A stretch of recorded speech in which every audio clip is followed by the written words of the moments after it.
Pemerintah provinsi di Indonesia telah menetapkan kenaikan upah minimum provinsi UMP 2023 dengan kenaikan di bawah 10%.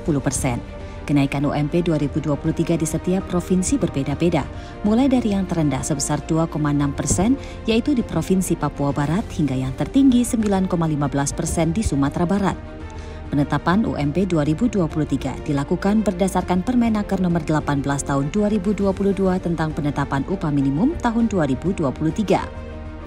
Melalui Permenaker tersebut dinyatakan bahwa kenaikan UMP tidak boleh lebih dari 10%. Berdasarkan Permenaker Nomor 18 Tahun 2022, penyesuaian upah minimum 2023 dihitung dengan formula mempertimbangkan variabel pertumbuhan ekonomi, inflasi, dan indeks tertentu.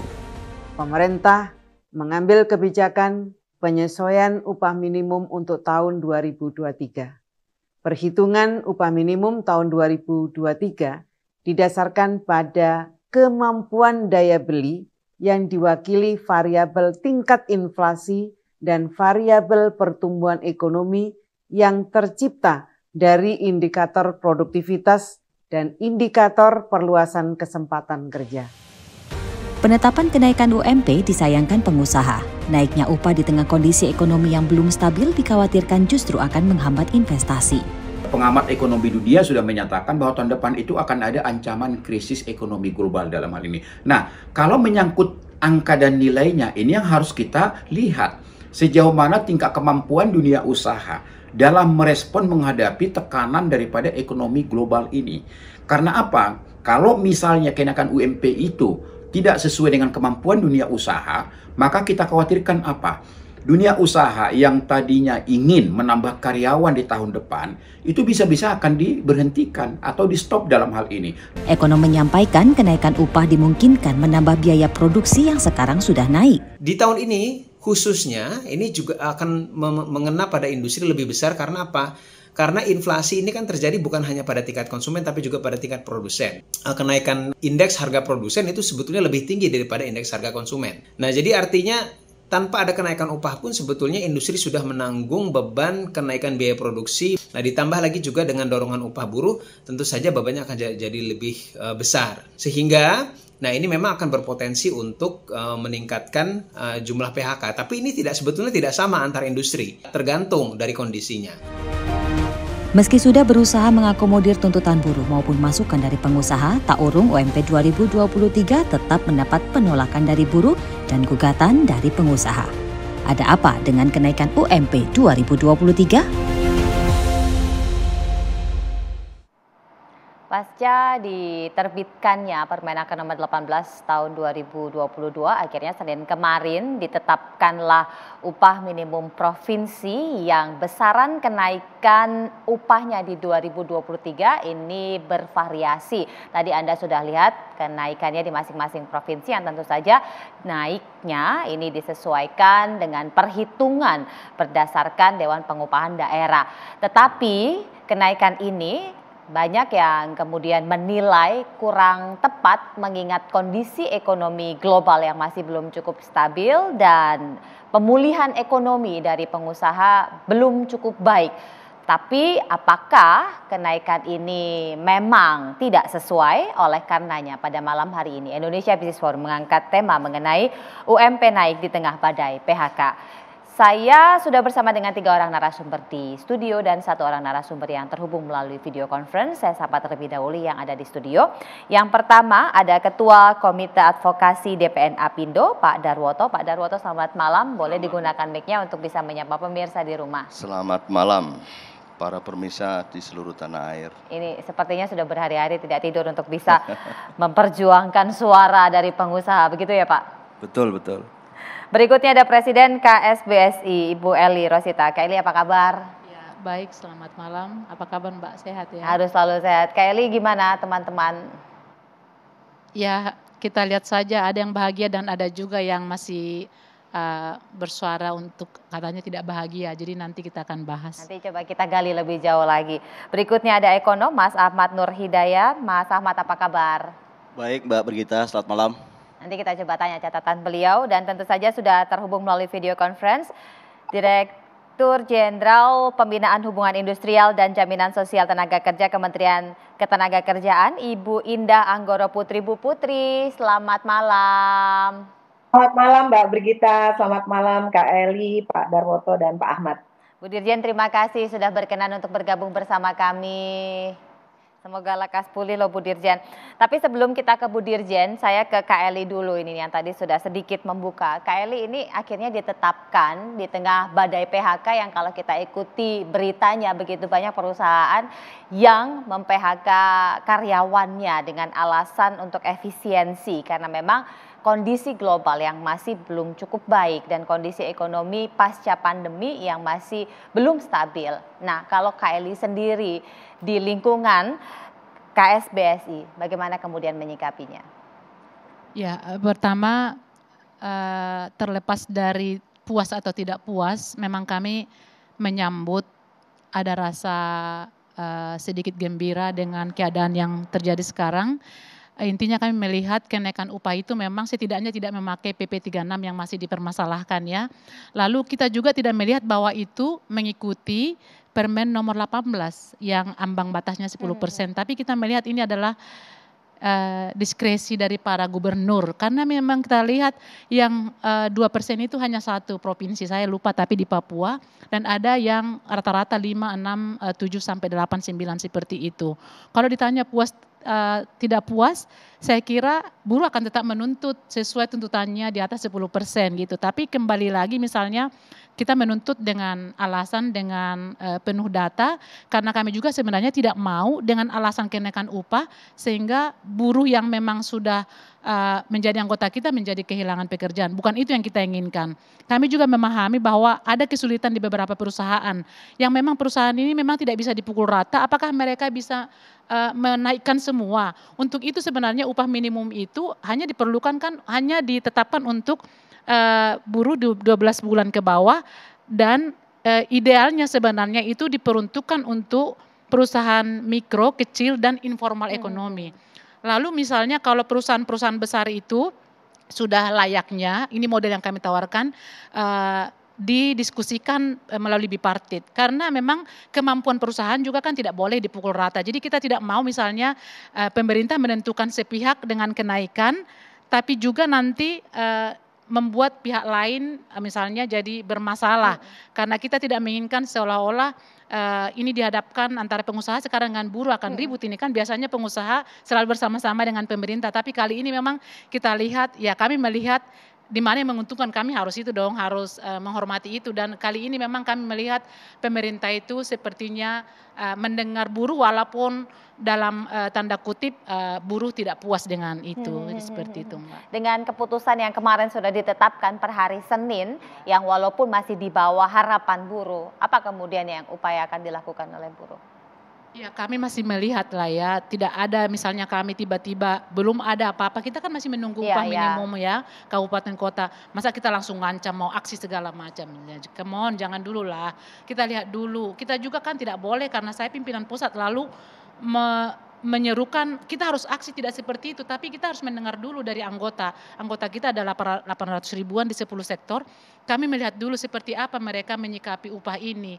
Kalau saya sih misalnya mengatakan tidak boleh karena saya presiden serikat buruh, lalu saya mengatakan Anda harus tolak ini ya, bukan ini yang kita inginkan, tidak, tapi apakah anggota itu menerima kenaikan itu atau tidak. Jadi suara itu harus dari mereka dan kita lah yang akan memobilisir misalnya kegiatan-kegiatan atau apapun yang tentang upah ini. Tapi kalau ditanya secara sekarang mau vulgar atau transparan, kami belum memikirkan melaksanakan penolakan apa segala macam. Kita masih lihat perkembangannya Mbak. Pak Darwoto jelas menolak pengusaha dan menggugat. Betul. Kita setelah kita membaca dan mencermati keputusan atau Permen 18 itu, kita melihat beberapa konsideran yang digunakan, kemudian juga kita melihat juga histori dari penetapan upah minimum yang selama ini terjadi, sehingga kita Apindo bersama 9 asosiasi berketetapan untuk melakukan uji materi ke Mahkamah Agung. Dan ini sudah didaftarkan kemarin Ya kita tunggu saja hasil uji materinya seperti apa. Karena kita pengusaha berpandangan bahwa upah minimum itu adalah safety net. Sehingga safety net ini ya harus dilihat dari aspek bagaimana sebenarnya kebutuhan yang di level paling bawah. Sejak 2012 hingga 2021 sebelum ada PP 36, penetapan upah minimum ini diwarnai dengan ketidaktaatan pemerintah daerah terhadap regulasi yang ada, ya, sehingga terjadi ketimpangan antar daerah satu dengan daerah lain. Artinya disparitas ini semakin tinggi.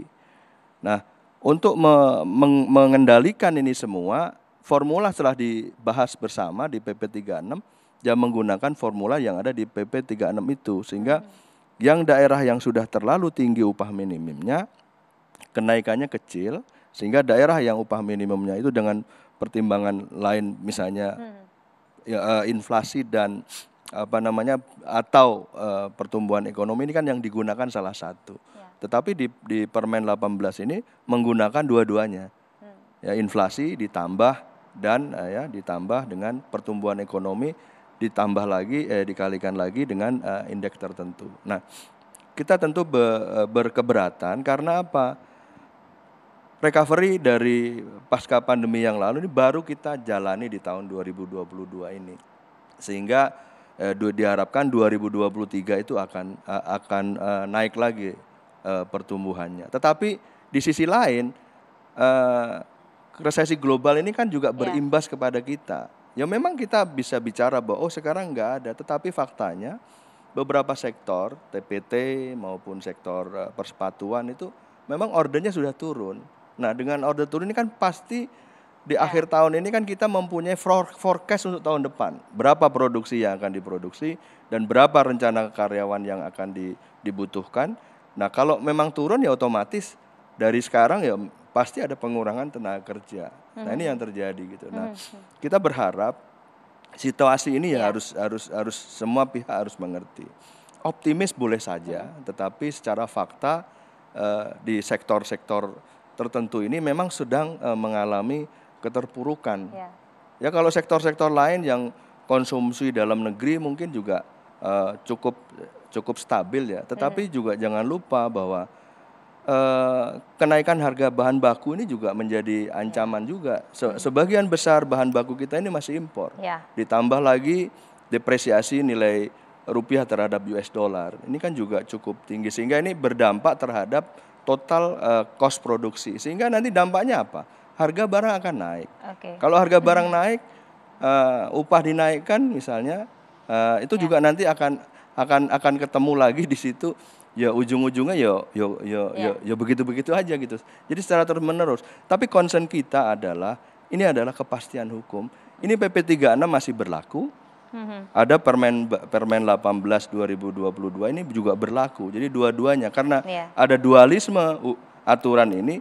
Nah kita bertanya kepada Mahkamah Agung, ini mana yang benar menurut hukum. Jadi itulah yang kita lakukan. Terima kasih. Baik, kita jeda dulu. Nanti kita akan coba menanyakan kepada Ibu Dirjen seperti apa kemudian keputusan atau latar belakang ketika Permenaker itu ditetapkan dan dilahirkan. Sesaat lagi tetap bersama kami.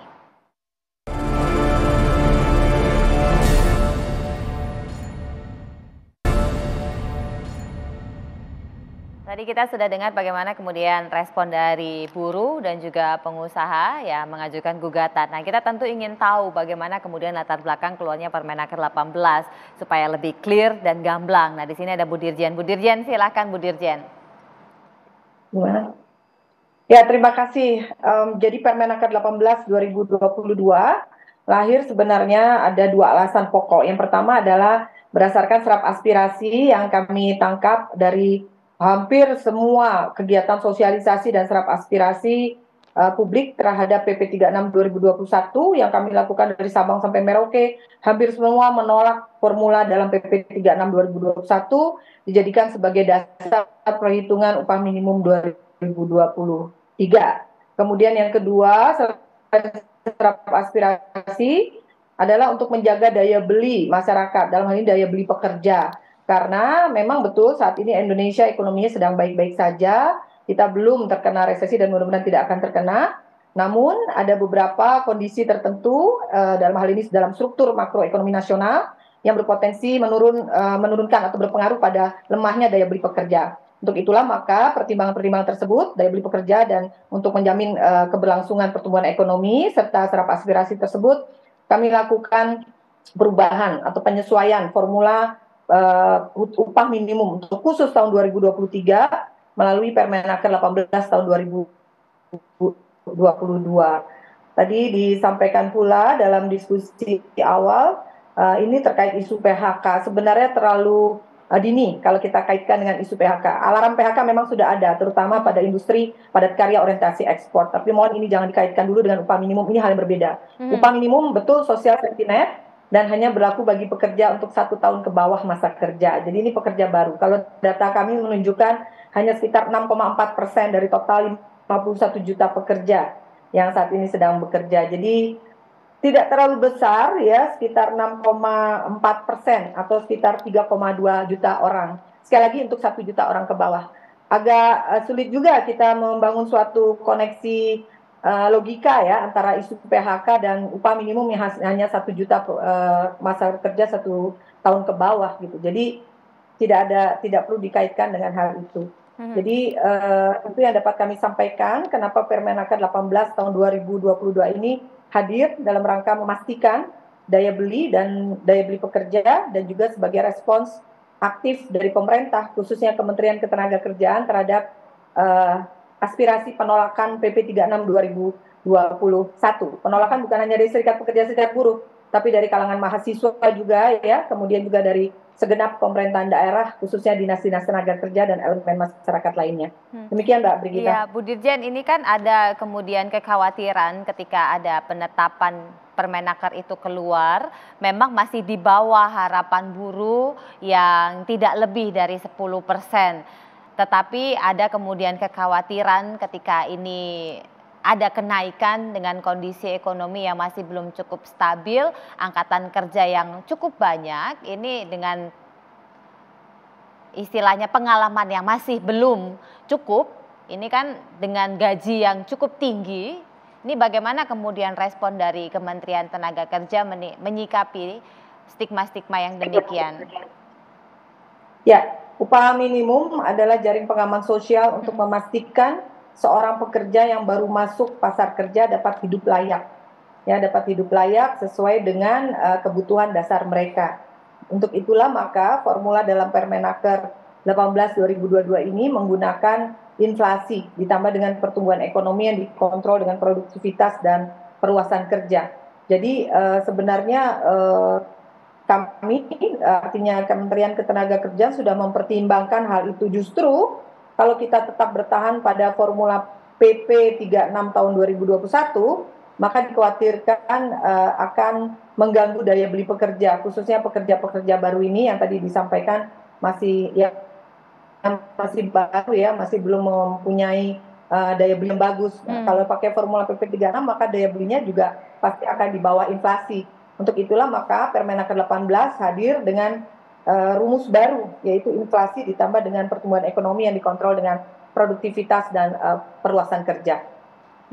Kalau untuk respons tentang gugatan dari teman-teman pengusaha, Ibu, apakah sudah ada upaya yang dilakukan oleh teman-teman di Kemenaker, Ibu?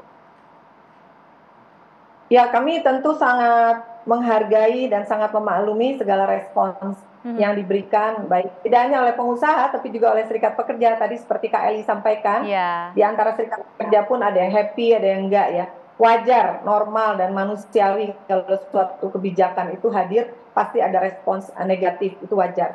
Tapi terhadap serikat pekerja dapat saya sampaikan bahwa ini adalah wujud bagaimana kami merespons aspirasi dari para pekerja, para mahasiswa. Kalau ditanya kenapa nggak 13-30%, itu bukan suatu jawaban ya, bukan berarti kita juga mengikuti semua kemauan pekerja dan juga kemauan pengusaha. Kita berusaha merespons semua aspirasi dan mencapai win-win solution gitu ya. Kalau terhadap pengusaha yang memang kami mencermati mulai kemarin sudah ada siaran pers dari Apindo akan sudah bahkan ya mengajukan gugatan uji materi kepada MA terhadap Permenaker 18 2022 ini. Ya, itu adalah hak setiap warga negara di Indonesia untuk mengajukan. Ya, kami maklumi dan kami Kemenaker menunggu informasi atau katakanlah panggilan undangan dari Mahkamah Agung, dari MA. Tapi dapat kami sampaikan bahwa dasar hukum yang digunakan dalam Permenaker 18 tahun 2022, salah satu dasar hukumnya adalah PP 36 tahun 2021, Mbak Brigita. Di mana dalam PP 36 tahun 2021 ini khususnya pasal 4, ya pasal 4 dinyatakan bahwa kebijakan pengupahan atau kebijakan upah minimum merupakan kewenangan pemerintah pusat, di mana di dalamnya termasuk menteri. Dalam hal ini adalah tentu Menteri Ketenagakerjaan. Maka bila akan diatur terkait kebijakan pengupahan yang bersifat nasional, itu adalah menjadi kewenangan pemerintah pusat, dalam hal ini Kementerian Ketenagakerjaan. Dan tentunya dalam tataran administratif kebijakan, yang dikeluarkan adalah tentunya seorang menteri mengeluarkan peraturan menteri, yaitu peraturan menteri Ketenagakerjaan. Nah, menurut ruang lingkup Permenaker tersebutlah, maka kekhususan dari Permenaker ini adalah hanya untuk upah minimum 2023. Jadi mohon dimaklumi bahwa Permenaker ini hadir karena merespons kondisi tertentu yang tadi saya sebut. Tertentu itu adalah yang tadi ya, adanya penolakan, serap aspirasi, dan juga mempertahankan daya beli. Sehingga untuk memberikan katakanlah rasa keadilan dan kepastian keberlangsungan pertumbuhan ekonomi yang antara lain adalah daya beli pekerja tersebut, maka dikeluarkanlah Permenaker 18 tahun 2022 ini. Namun dengan demikian tidak berarti Permenaker 18 ini menggantikan posisi dari PP 36 tahun 2021. Demikian Mbak Brigita. Kita jeda dulu saja dan Mas Ahmad akan memberikan pandangannya. Tetap bersama kami.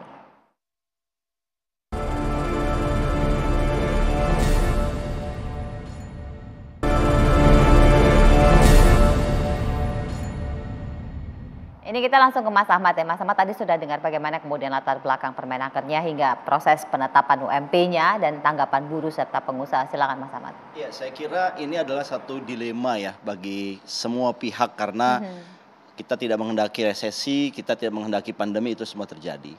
Dan yang paling sulit adalah buat pemerintah sebetulnya. Kenapa? Karena pemerintah ini berada di tengah-tengah sebenarnya kan. Dan di kesempatan ini saya ingin apresiasi karena Bu Menteri ini sudah sangat memperhatikan terutama stakeholder yang paling besar yaitu buruh. Dan dalam konteks resesi kita tahu tahun 2021 kemarin itu upah buruh hanya naiknya kecil sekali 1%. Dan ada kenaikan BBM. Di situ kan masyarakat sangat terpukul sekali meskipun kita pertumbuhan ekonominya luar biasa 5,7%. Nah, ini dibaca oleh pemerintah. Sehingga pemerintah merespon itu, ini kasihan publik, sudah naikkan BBM 30%, akhirnya disesuaikanlah dengan angka yang tadi batas atas 10%. Tetapi kita tahu bahwa 10% itu juga tidak cukup sebenarnya. Ya kalau tuntutan buruh 13% misalkan. Tetapi menurut saya angka itu sudah cukup akomodatif ya untuk merespon apa yang disampaikan keluhan buruh selama ini 2022 ini. Nah, saya ingin menjelaskan sedikit. Saya ingin menyatakan bahwa kalau memang upah itu betul ya, tidak artinya MA itu mendukung apa keputusan Permenaker. Ini yang terjadi adalah ketika upah itu naik, masyarakat ini akan segera spending. Masyarakat segera spending, artinya sektor real akan bergerak. Jadi pengusaha jangan takut sebetulnya dengan ekonomi bergerak, berarti dia punya cash flow baru dan mudah-mudahan tetap survive. Jadi logika naik UMP kemudian dia kaitkan dengan PHK memang betul. Ini kadang-kadang jumping. Karena kita sadar bahwa ketika kita melihat tendensi to consume masyarakat, begitu gajinya naik, dia nggak kemana-mana, dia langsung spending. Dan ini kan bagus buat kalangan pengusaha. Tetapi memang kita harus mempertimbangkan bagaimana arus kasnya para pengusaha. Ini kan problemnya gaji ini kan operational cost. Kemudian pengusaha juga punya hutang, ada sebagian besar hutang luar negeri yang nilainya juga jumping gitu. Nah saya kira Permenaker ini tidak cukup berdiri sendiri, dia perlu juga diberikan insentif kepada pengusaha supaya mereka juga tetap survive. Khawatir ya, kalau seandainya pengusaha yang kolaps, maka yang rugi juga adalah buruh.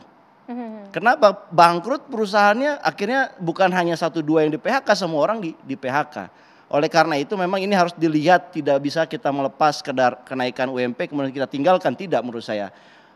Pengusaha Apindo juga harus bangun komunikasi dengan baik dengan pemerintah.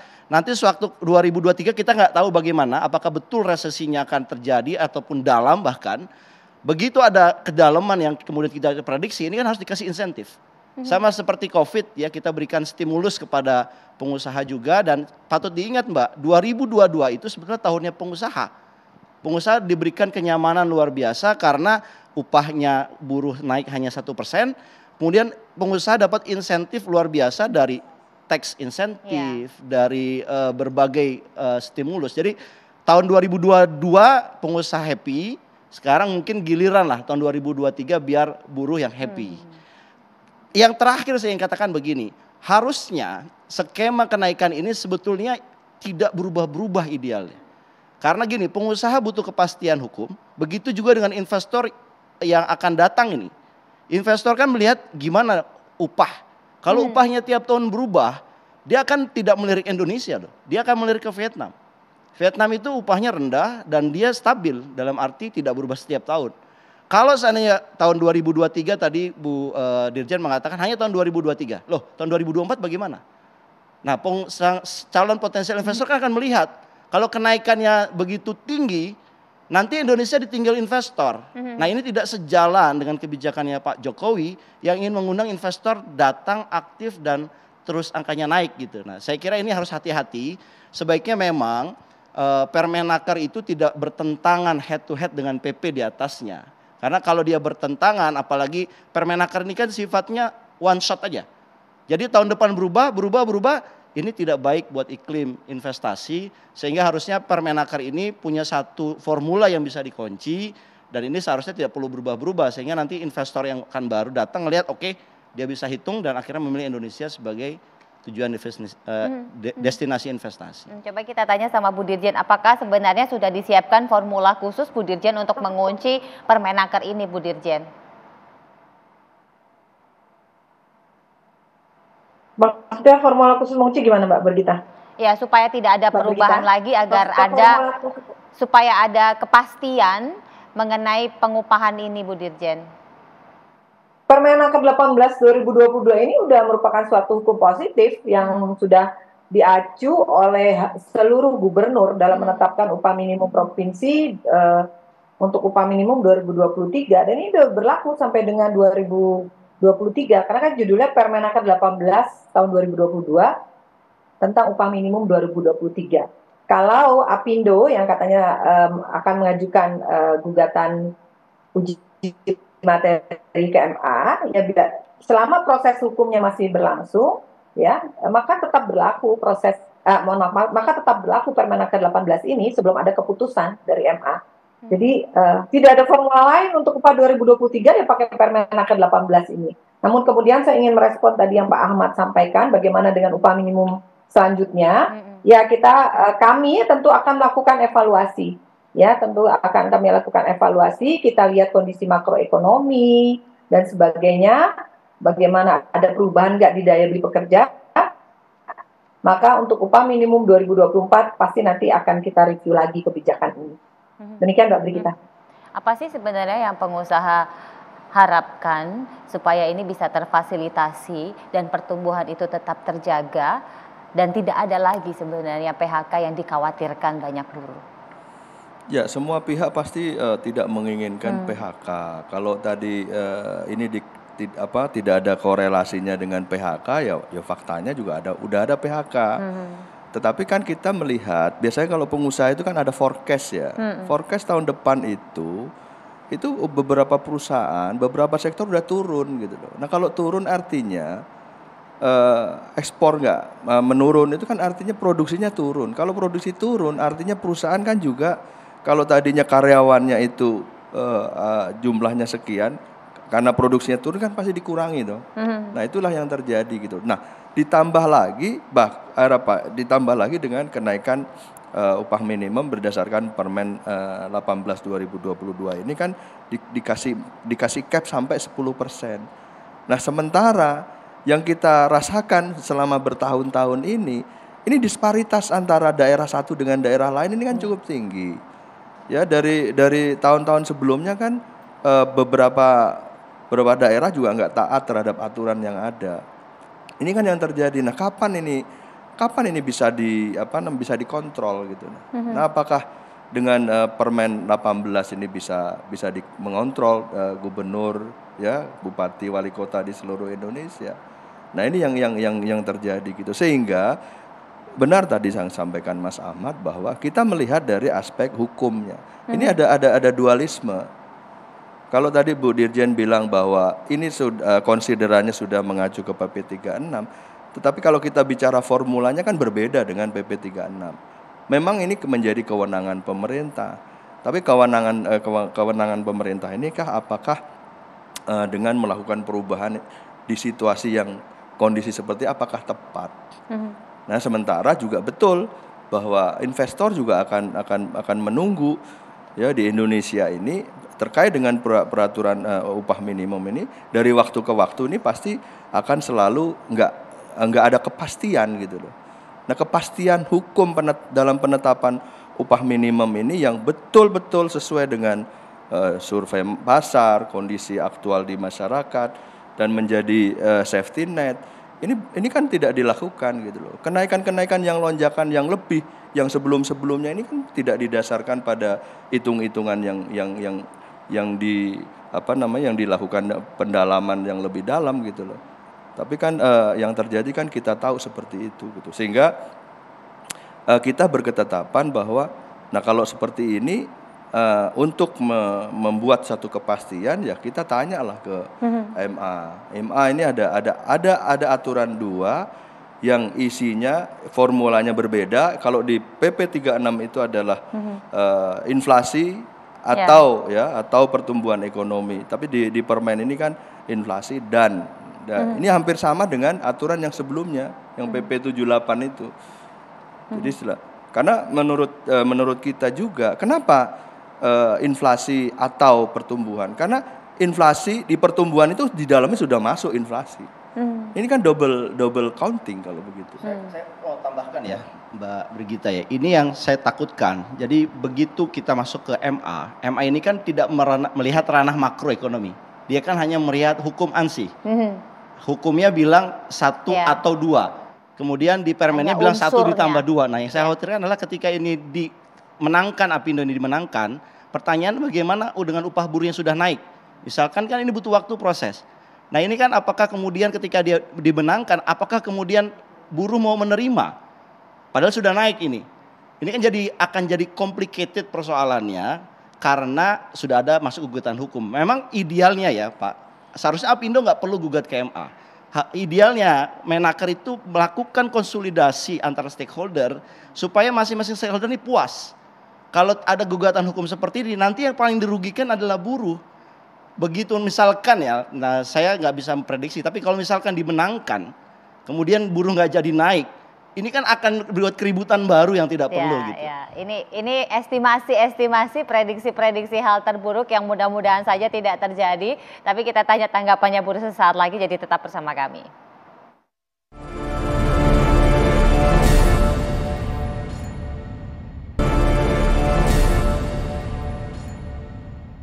Kita langsung tanya ke Bu Dirjen responnya. Ke Bu Dirjen, ke buruh dulu.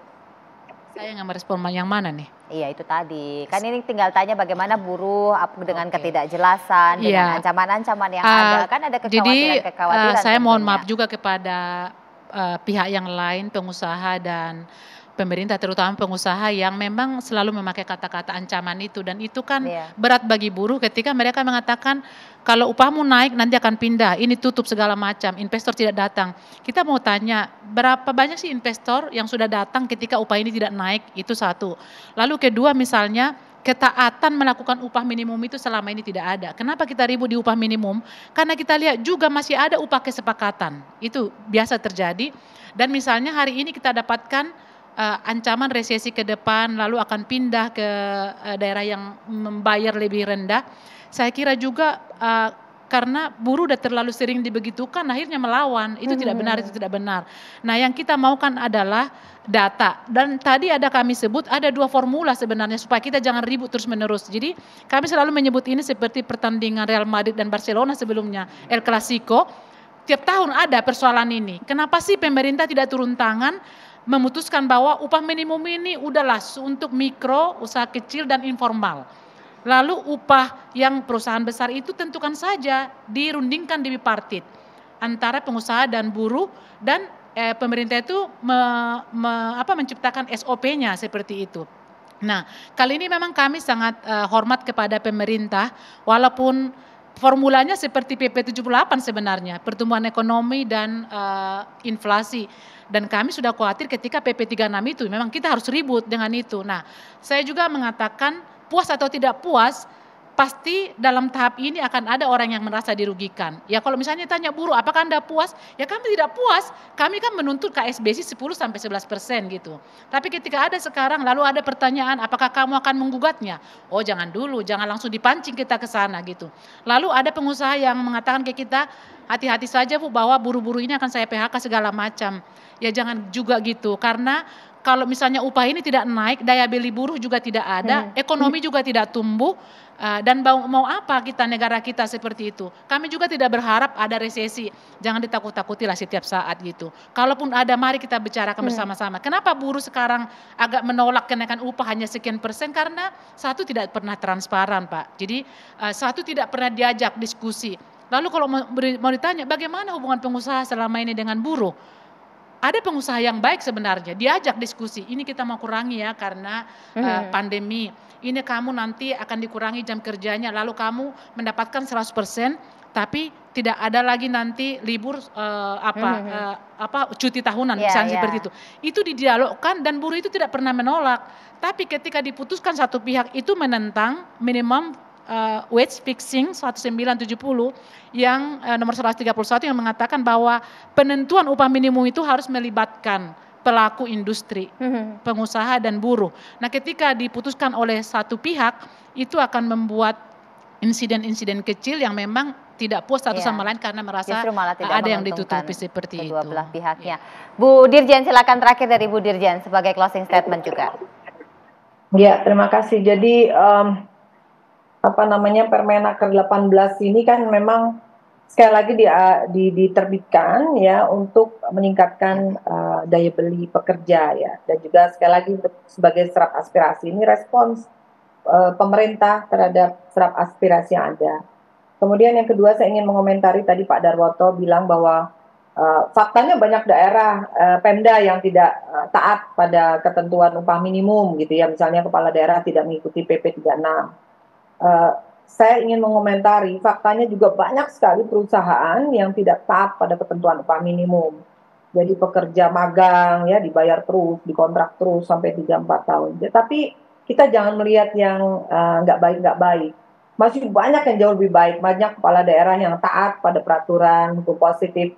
Masih banyak juga perusahaan, pengusaha yang juga taat. Jadi kita lihat yang bagusnya, kita jangan lihat dari yang nggak baiknya.